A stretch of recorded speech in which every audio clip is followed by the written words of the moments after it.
So if you're used to tossing and turning all night because you're too hot to sleep, or it might even be the middle of the night for you right now and you're Googling how to sleep cooler at night, you've come to the right place.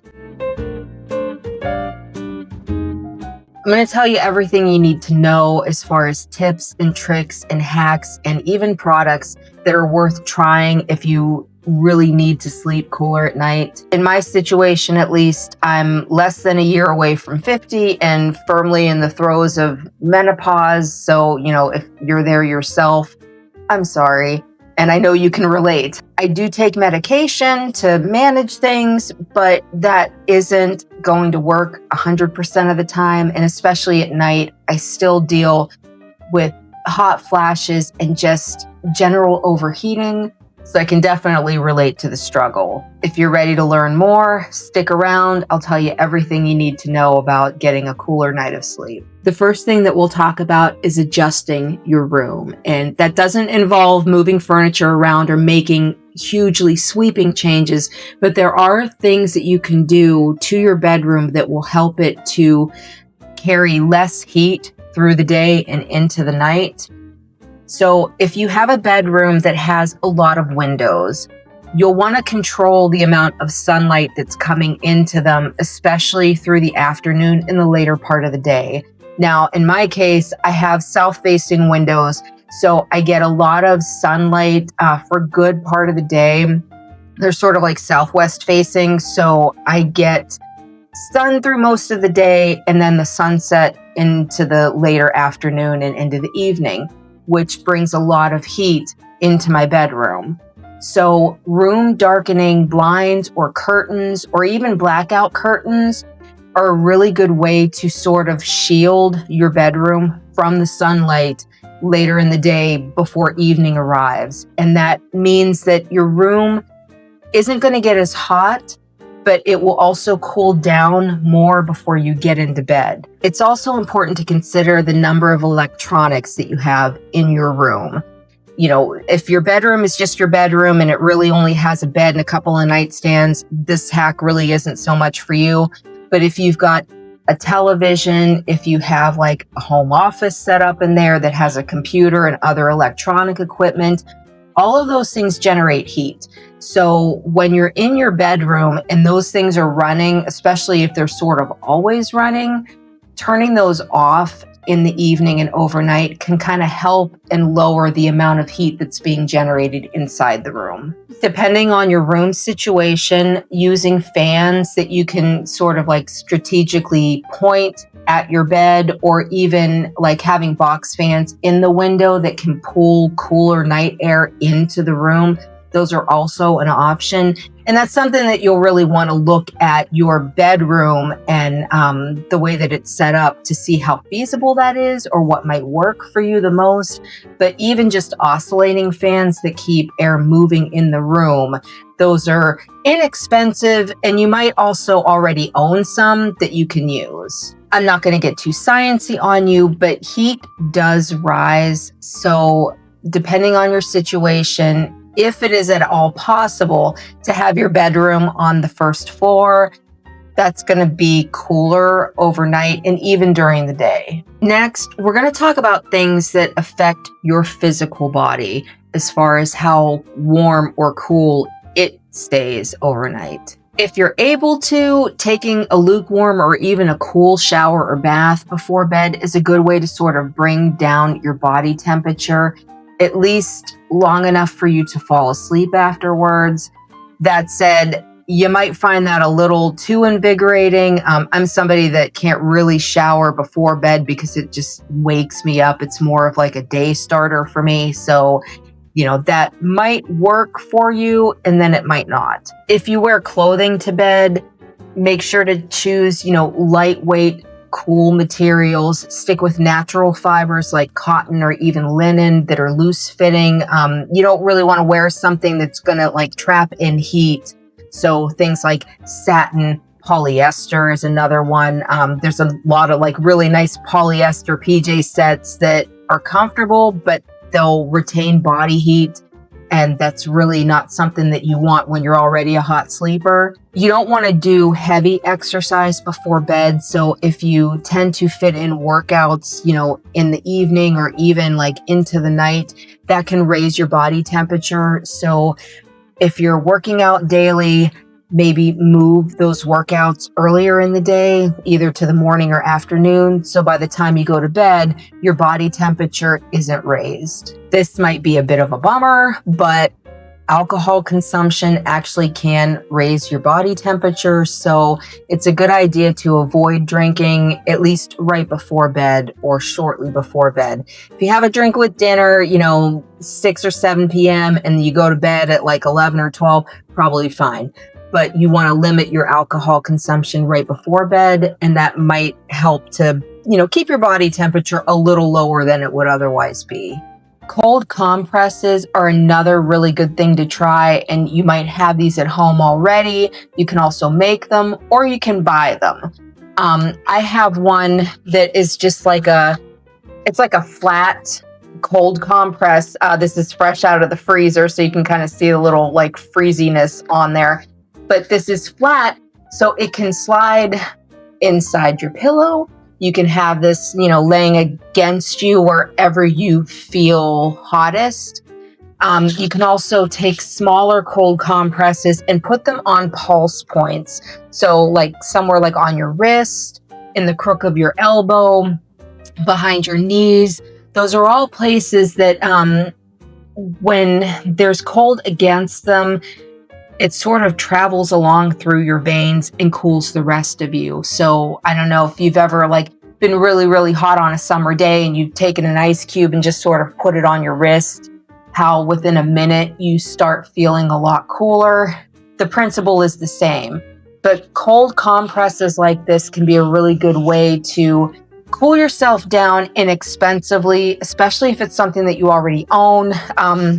And the one that I have here, it's just a Flexi Cold. I got that off of Amazon and we use it for other things, but it's a really good compress to slide inside of a pillow. And it's also got a really soft side that's almost kind of like a felt or velvet like material that's really soft. You can also make cold compresses if you've got Ziploc bags and ice. If you're going to do that, I would suggest putting ice inside of one Ziploc bag, sealing it, and putting all of that into another Ziploc bag, just so you're sort of doubling up, because you don't want water leaking all over your bed at night. And now we're going to talk about bedding. And this is where some of the investment comes into play, depending on what you already have at home, what you're trying to achieve, what you're able to afford or not.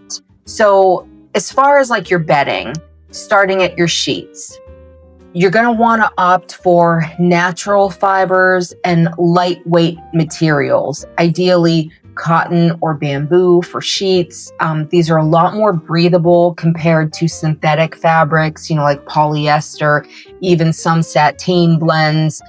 Those can be a lot warmer. And even though, flannel and microfiber are very soft and comfortable, those can kind of hold on to heat a little more. And when you're already a hot sleeper, you're trying to avoid having it retain your body heat as much as possible. Light colored bedding also tends to absorb a lot less heat compared to darker bedding, especially if your bedroom is very sunny. If you've got dark bedding and sunshine coming through the window, that sun is going to warm the darker bedding faster than it would warm lighter colored bedding. It might wreck your aesthetics, but, when it comes to getting a better night of sleep, it's sort of worth it. If you love your mattress and don't want that aspect of your sleep situation to change, there are bed cooling systems available that can cool the entire surface of your mattress without actually changing the way that it feels. One of my top recommendations is the 8 Sleep system, which is an investment. I'm not going to lie, but it is incredibly effective. I currently have the Pod 4 on my bed, and the feeling of my mattress from a physical standpoint hasn't changed at all. I have a memory foam mattress. I love my memory foam mattress, even though it makes me hot. The 8 Sleep, my mattress feels the way that it normally does, except now I can control the temperature of it. And what I love about this especially is I take medication for my hot flashes, and they are under control most of the time. But I also have flares. So there are some nights that I am hotter than other nights. It's not necessarily consistent for me. So having something like the 8 Sleep that allows me to control the temperature night after night for myself based on what I need to fall asleep. But then because it uses this thing called autopilot that sort of like senses where you're at in your sleep cycle and what your body is doing, as well as what the air and the temperature in the room is doing, and it self-adjusts all night long.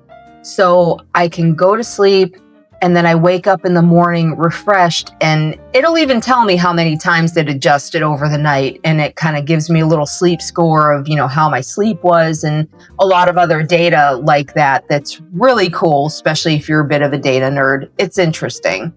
But the most important thing for me is having that sleep surface stay cool underneath my body. And the 8 Sleep does that amazingly well. Now, there are other climate control systems for the surface of your bed. I have tried them, namely the BedJet is another big competitor, and I didn't find that as effective, especially because it doesn't cool your bed any cooler than the room currently is. So if your room is warm, especially if your air conditioning doesn't really work all that well in there, or you don't even have air conditioning, it doesn't cool the surface of the bed down the same way that the 8 Sleep does. The 8 Sleep is basically powered by water. There's water like all throughout the cover, and that's what conducts the cooling. And it's completely independent from whatever the temperature of the air is in your room. So that is a big consideration. If you're thinking about like a climate control surface for your bed, the 8 Sleep will work no matter what the temperature is in your room. And things like the BedJet that use air, it's basically like a fan with a big tube. It has its limitations. If you don't like your existing mattress and you're open to getting a new one, there are some materials that you're going to want to look for in a mattress that will be more cooling than others. Like I mentioned a few minutes ago, I have a memory foam mattress, and I love my memory foam mattress, but those things suck up your body heat and they hold on to it like a sponge. And that's a major drawback with memory foam. As comfortable as it is, if you're a hot sleeper, man, that is a rough mattress. It's so comfortable, but it gets hot. So when you're shopping for new mattresses, some of the materials that you're going to want to look at include latex, which can be natural or synthetic, but like natural latex mattresses tend to be perforated with like air holes to allow more air to flow through, and they don't retain heat the same way that a memory foam mattress does. Another type of mattress to look at is what's known as a hybrid, and it's a construction that uses coils that you would find in inner spring, like traditional mattresses that use the coils. They have like the springy bounce. I'm sure you've slept on 100 of them by now, but they also incorporate either latex or other types of like foam or gel. So it's sort of like you have like a memory foamish latex mattress with the coil inner spring. So it's like a hybrid. Those are cooler generally compared to memory foam mattresses. There are also gel-infused memory foam mattresses, and those include like a gel layer. They're sort of like gel beads that are mixed in with the foam. I'm not a scientist. I don't really get the science behind it, so I'm going to explain it as best as I can. But it incorporates gel with the foam, so you get the memory foam feel, but the airflow and the cooling benefits from the gel. There are also some mattresses and even mattress toppers that incorporate copper or graphite. And these are designed to draw heat away from your body to sort of keep them cooler underneath where you're sleeping. If you are going to look for a new mattress, especially a cooling mattress, you're going to want to look for one that prioritizes airflow above all things. No matter what the material is, the airflow through it is what is going to help and reduce the amount of body heat that it absorbs. So you'll sleep more comfortably and hopefully a lot more coolly. So I saved this one for last because it's not necessarily feasible, but it is definitely a tip and it's worth mentioning. If you sleep with a partner, depending on the size of your bed, upgrading to a larger bed, like if you're currently in a queen, upgrading to a king that would give you a little more space between you, that can help, as can potentially sleeping in separate beds. Again, this is why I saved this one for last. It's not necessarily feasible, and for some couples, it's not even realistic. My husband's body heat is insanely hot, and me with my hot flashes, that was just not a good mix. And that was a big part of the reason why we got the 8 sleep in the first place, was because I can set my side of the bed to whatever temperature I want. He can have his set to his temperature settings, and everybody's happy, and he's not roasting me out of bed. Hopefully by now you've come away with some tips that'll help you achieve a cooler night of sleep. Cooling down at night doesn't have to be complicated. A lot of times it just comes down to the small changes that you make in your daily or even nightly routine. There are products available that can help to, completely change the temperature of your sleep surface, but there are a lot of other little changes that you can incorporate that will help to keep you cooler overnight, night after night. If you found this helpful, or if you've got other tips that you'd like to share, add them to the comments below because we can all learn from one another.